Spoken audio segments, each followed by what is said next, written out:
one of the guys that worked for me was having back problems, which I shared Wednesday night. And I've been sharing the Lord with him for quite a long time. And he kept saying, I'm this close. I'm this close. I said, okay. And he walked close by, to accepting Jesus. Right. Yeah.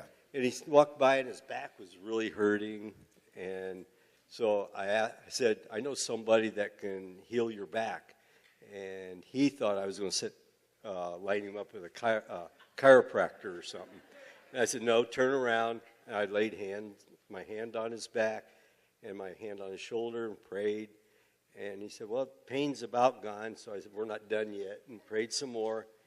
And he turned around. I shared this last week, but he turned around real quick, and his eyes and everything were just like amazed. And he grabbed my hand and felt my hand and said, your hand's cool, but my back is burning up. And he was healed.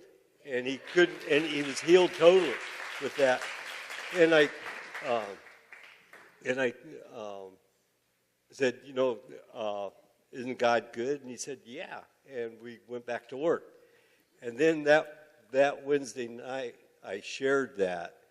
And this was last Wednesday night, yeah. And I shared that, and Pastor Bob said, well, did you take the second step? And I go, of leading him to the Lord. And I go, oh my gosh, I didn't. And so all that night, that was rotten. All that night, it bugged me. It bugged me until the next day, and about midway through the day, I found an opportunity to talk to him again, and he was up on a platform. I was down low, and I said, Kevin, are you ready to experience the rest of God's love? And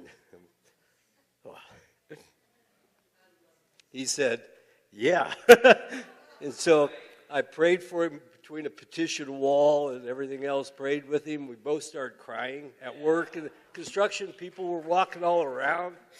And so he accepted the Lord as a Savior. I thought he was going to be here today, but I don't see him. That's awesome. He lives on the northwest side of town.